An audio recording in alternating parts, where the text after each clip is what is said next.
Welcome to Komala cooking ಲಾಗ್ಗೆ ಸ್ವಾಗತ. ನಮಸ್ಕಾರ ವೀಕ್ಷಕರೇ, ಎಲ್ರಿಗೂ ಬೆಳಗಿನ ಶುಭೋದಯ. ಇವತ್ತು ನಾನು ಗಣೇಶನಿಗೆ ತುಂಬ ಪ್ರಿಯವಾದಂಥ ಮೋದಕ ಮಾಡೋದನ್ನ ತೋರಿಸ್ತಾ ಇದ್ದೀನಿ. ನೋಡೋಣ ಬನ್ನಿ. ಸ್ಟವ್ ಮೇಲೆ ಒಂದು ಬಾಣಲಿ ಇಟ್ಟು ಅದಕ್ಕೆ 1 ಕಪ್ಪಷ್ಟು ಚಚ್ಚಿರೋ ಬೆಲ್ಲನ ಹಾಕ್ಕೊಂಡು ಅದಕ್ಕೆ 1.5 ಕಪ್ಪಷ್ಟು ಕಾಯಿ ತುರಿಯನ್ನು ಸೇರಿಸ್ಕೊಂಡು ಇದನ್ನು ಮಿಕ್ಸ್ ಮಾಡ್ಕೊತಾ ಇದ್ದೀನಿ. ಇದನ್ನು ಮಿಕ್ಸ್ ಮಾಡುವಾಗ ಊರಿನ ಮೀಡಿಯಮ್ ಉರಿ ಇಟ್ಕೊಳ್ಳಿ. ಇದೆಲ್ಲ ಬೆಲ್ಲ ಕರಗಬೇಕು, ಅಲ್ಲೇವರೆಗೂ ಚೆನ್ನಾಗಿ ಇದನ್ನು ಮಿಕ್ಸ್ ಮಾಡ್ಕೊಬೇಕು. ಮಿಕ್ಸ್ ಮಾಡ್ಕೊಂಡಾದಮೇಲೆ ಲಾಸ್ಟಿಗೆ ಇದಕ್ಕೆ ಹುರಿದಿರೋಂಥ ಗಸಗಸೆ ಮತ್ತು ಒಂದು ಸ್ವಲ್ಪ ಏಲಕ್ಕಿ ಪೌಡರನ್ನು ಸೇರಿಸ್ಕೊಂಡು ಮತ್ತೊಂದು ಸತಿ ಎಲ್ಲ ಮಿಕ್ಸ್ ಮಾಡ್ಕೊಳ್ಳಿ. ಮಿಕ್ಸ್ ಮಾಡ್ಕೊಂಡಾದಮೇಲೆ ಕಾಯಲ್ಲಿರೋ ನೀರೆಲ್ಲ ಡ್ರೈ ಆಗಿರಬೇಕು, ಅಲ್ಲೇವರೆಗೂ ಇದನ್ನು ಮಿಕ್ಸ್ ಮಾಡ್ಕೊಳ್ಳಿ. ಹೀಗೆಲ್ಲ ಡ್ರೈ ಆಗಿದೆ ಕಾಯಲ್ಲಿರೋ ನೀರೆಲ್ಲ. ಈಗ ಸ್ಟವ್ನ ಆಫ್ ಮಾಡ್ಕೊಂಡ್ಬಿಟ್ಟು ಇದನ್ನು ತಣ್ಣಗಾಗೋದಕ್ಕೆ ಬಿಟ್ಬಿಡೋಣ. ಇದು ತಣ್ಣಗಾಗೋಷ್ಟರಲ್ಲಿ ನಾವು ಇದಕ್ಕೊಂದು ಬೈಂಡಿಂಗ್ನ ತಯಾರು ಮಾಡ್ಕೊಳ್ಳೋಣ. ಒಂದು ಬೇಸನ್ಗೆ ನಾನು ಒಂದು 4 ಕಪ್ಪಷ್ಟು ಅಕ್ಕಿ ಹಿಟ್ಟನ್ನು ಹಾಕ್ಕೊಂಡು ಒಂದು ಚಿಟಿಕೆ ಉಪ್ಪನ್ನು ಸೇರಿಸ್ಕೊಂಡು ಕಾದಿರೋ ನೀರು ಹಾಕಿ ಇದನ್ನು ಕಲಿಸ್ತಾ ಇದ್ದೀನಿ. ಕೈಯಲ್ಲೆಲ್ಲ ಕಲಸೋಕೆ ಹೋಗ್ಬೇಡಿ, ತುಂಬ ಬಿಸಿ ಇರುತ್ತೆ. ಹಾಗಾಗಿ ಸ್ಪೂನಲ್ಲಿ ಕಲಿಸ್ಕೊಳ್ಳಿ. ನೀವು ನೋಡಿಕೊಂಡು ನೀರನ್ನ ಸ್ವಲ್ಪನೇ ಹಾಕ್ಕೊಂಡು ಹಿಟ್ಟನ್ನು ಕಲಿಸ್ಕೊಳ್ಳಿ. ಕಾದಿರೋ ನೀರೇ ಹಾಕ್ಕೊಬೇಕು, ಯಾಕಂದರೆ ಇದು ಬಿಸಿ ಇರೋ ನೀರು ಹಾಕ್ಕೊಂಡ್ರೆ ಜಿಗುಟು ಬರುತ್ತೆ ಹಿಟ್ಟು. ಹಾಗಾಗಿ ನೀವು ಬಿಸಿ ನೀರನ್ನು ಸ್ವಲ್ಪ ಸೇರಿಸ್ಕೊಂಡೆಲ್ಲ ಚೆನ್ನಾಗಿ ಮಿಕ್ಸ್ ಮಾಡ್ಕೊಳ್ಳಿ. ಮಿಕ್ಸ್ ಮಾಡ್ಕೊಂಡು ಇದನ್ನೆಲ್ಲ ಚೆನ್ನಾಗಿ ಹಿಟ್ಟನ್ನು ಒತ್ತಿಬಿಟ್ಟು ಒಂದು ಪ್ಲೇಟನ್ನು ಮುಚ್ಚಿ ಒಂದು 10 ನಿಮಿಷ ಇದನ್ನು ತಣ್ಣಗಾಗೋದಕ್ಕೆ ಬಿಟ್ಟುಬಿಡಿ. ಹಾಗೆ ತಣ್ಣಗೂ ಆಗುತ್ತೆ, ಚೆನ್ನಾಗಿ ಹಿಟ್ಟೆಲ್ಲ ಬೆಂದಿರುತ್ತೆ ಬಿಸಿಗೆ. ಹಾಗಾಗಿ ಮುಚ್ಚಿ ಇಟ್ಬಿಡಿ.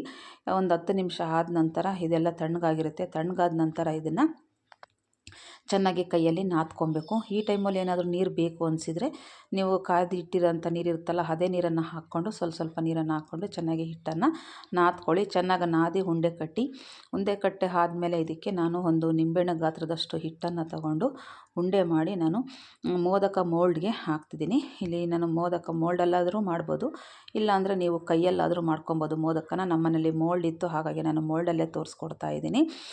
ಈ ಥರ ಎಲ್ಲ ಉಂಡೆ ಕಟ್ಬಿಟ್ಟು ಇದನ್ನು ಒಂದು ಸೈಡ್ಗೆ ಎತ್ತಿಟ್ಬಿಟ್ಟು ಇದರಲ್ಲಿ ಒಂದು ನಿಂಬೆಹಣ್ಣು ಗಾತ್ರದಷ್ಟು ಉಂಡೆನ ತಗೊಳ್ಳಿ. ಈ ಥರ ಉಂಡೆನ ತಗೊಂಡು ಇಲ್ಲಿ ನಾನು ಮೋದಕ ಮೋಲ್ಡ್ ತೋರಿಸ್ತಾ ಇದ್ದೀನಿ ನೋಡಿ. ಈ ಮೋಲ್ಡಿಗೆ ಸ್ವಲ್ಪ ತುಪ್ಪನ ಹಚ್ಕೊಬೇಕು. ಈ ಥರ ಇರುತ್ತೆ ಮೋಲ್ಡು. ನೀವು ಮೋಲ್ಡ್ ಇಲ್ಲ ಅಂದರೂ ಕೈಯಲ್ಲೂ ಸಹ ಮಾಡ್ಕೊಬೋದು.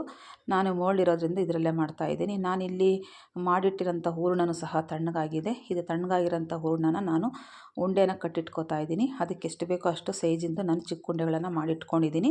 ಈಗ ನಾನು ಮೋದಕ ಮೋಲ್ಡಿಗೆ ಒಂದು ಸ್ವಲ್ಪ ತುಪ್ಪನ ಸವರ್ಬಿಟ್ಟು ಒಂದು ನಿಂಬೆಹಣ್ಣು ಗಾತ್ರದಷ್ಟು ಅಕ್ಕಿ ಹಿಟ್ಟನ್ನು ಕಲಿತು ಮಾಡಿರೋದನ್ನ ತಗೊಂಡು ಇದನ್ನು ಇದರೊಳಗಡೆ ಹಾಕಿ ಈ ಥರ ಎಲ್ಲನ ಅದು ಮೋಲ್ಡಿಗೆಲ್ಲ ಚೆನ್ನಾಗಿ ಸ್ಪ್ರೆಡ್ ಆಗಬೇಕು. ಆ ಥರ ಎಲ್ಲ ಕಡೆ ಸ್ಪ್ರೆಡ್ ಮಾಡ್ತಾಯಿದ್ದೀನಿ. ಈಕ್ವಲಾಗಿ ಸ್ಪ್ರೆಡ್ ಮಾಡ್ಕೊಳ್ಳಿ. ಮಧ್ಯದಲ್ಲಿ ಇವಾಗ ಹೋಲ್ ಇದೆಯಲ್ಲ ಅದರಲ್ಲಿ ನಾವು ಹೂರಣನ ಇಟ್ಬಿಟ್ಟು ಇದನ್ನು ಮೇಲುಗಡೆ ಇನ್ನೊಂಚೂರು ಹಿಟ್ಟನ್ನು ತಗೊಂಡು ಕ್ಲೋಸ್ ಮಾಡಬೇಕು. ಕ್ಲೋಸ್ ಮಾಡಿಬಿಟ್ಟು ಚೆನ್ನಾಗೆಲ್ಲ ಪ್ರೆಶ್ ಮಾಡ್ಕೊಂಬಿಡಿ. ಪ್ರೆಶ್ ಮಾಡ್ಕೊಂಡಾದಮೇಲೆ ಇದು ಮೋದಕ ರೆಡಿ ಆಗಿಬಿಡುತ್ತೆ. ಆವಾಗ ಡಿಮೋಲ್ಡ್ ಮಾಡಿ ಸೈಡ್ಗೆ ಎತ್ತಿಟ್ಕೊಳ್ಳಿ. ಇದೇ ಥರ ಎಲ್ಲ ಮೋದಕಗಳನ್ನು ನೀವು ತಯಾರು ಮಾಡಿ ಇಟ್ಕೋಬೇಕು ಸೈಡಿಗೆ.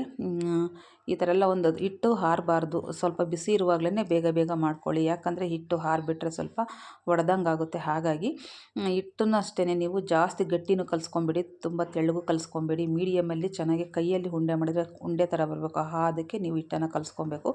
ನೋಡಿ, ಈಗ ಮೋದಕ ರೆಡಿಯಾಗಿದೆ. ಇದೇ ಥರ ಎಲ್ಲನೂ ಮಾಡ್ಕೊಂಡು ನಾನೆಲ್ಲ ರೆಡಿ ಮಾಡಿ ಇಟ್ಕೊಂಡಿದ್ದೀನಿ. ಇದನ್ನು ಈಗ ನಾವು ಇಡ್ಲಿ ಸ್ಟ್ಯಾಂಡಿಗೆ ಹಾಕ್ಬಿಟ್ಟು ಒಂದು 10 ನಿಮಿಷ ಕುಕ್ಕರಲ್ಲಿ ಸ್ಟೀಮಲ್ಲಿ ಬೇಯಿಸ್ಕೋಬೇಕು. ಯಾಕಂದರೆ ಹಿಟ್ಟೂ ಸ್ವಲ್ಪ ಅರ್ಧ ಬೆಂದಿದೆ, ಒಂದು 50%. ಹೂರಣನೂ ಬಂದಿದೆ. ಜಾಸ್ತಿ ಹೊತ್ತೇನು ಬೇಡ, ಒಂದು 10 ನಿಮಿಷ ಇದನ್ನು ಬೇಯಿಸ್ಕೊಂಡ್ರೆ ಸಾಕಾಗುತ್ತೆ. ಈಗ ನಾನು ಒಂದು 10 ನಿಮಿಷ ಸ್ಟೀಮ್ ಮಾಡ್ಕೊಂಡಿದ್ದೀನಿ. ಮೋದಕ ಈಗ ರೆಡಿಯಾಗಿದ್ದೆ. ಇದರ ಮೇಲೆ ತುಪ್ಪನ ಹಾಕ್ಕೊಂಡು ತಿಂದರೆ ಮತ್ತು ತುಂಬ ಟೇಸ್ಟಿಯಾಗಿರುತ್ತೆ. ಗಣೇಶನಿಗಂತೂ ಮೋದಕ ಪ್ರಿಯ ಗಣೇಶ. ಹಾಗಾಗಿ ನಾನು ಗಣೇಶ ಹಬ್ಬದಲ್ಲಿ ಇದಕ್ಕೆ ಖಾರದ ಕಡುಬು ಮತ್ತು ಮೋದಕನ ಮಾಡಿದೆ. ಹಾಗಾಗಿ ನಾನು ಇದನ್ನು ರೆಸಿಪಿ ತೋರಿಸ್ಕೊಟ್ಟಿದ್ದೀನಿ. ನಿಮಗೇನಾದರೂ ಈ ರೆಸಿಪಿ ಇಷ್ಟ ಆದರೆ ನೀವೊಂದು ಸತಿ ಮನೇಲಿ ಟ್ರೈ ಮಾಡಿ. ಇದರಲ್ಲಿ ಹಾಕಿರೋಂಥ ಹೂರಣನ ನಾನು ಕಡಲೆ ಹಿಟ್ಟು ಹಾಕಿ ಇನ್ನೊಂದು ಸಪ್ರೇಟ್ ಮಾಡ್ತೀನಿ, ಅದನ್ನು ಬೇರೆ ಟೈಮಲ್ಲಿ ತೋರಿಸ್ತೀನಿ.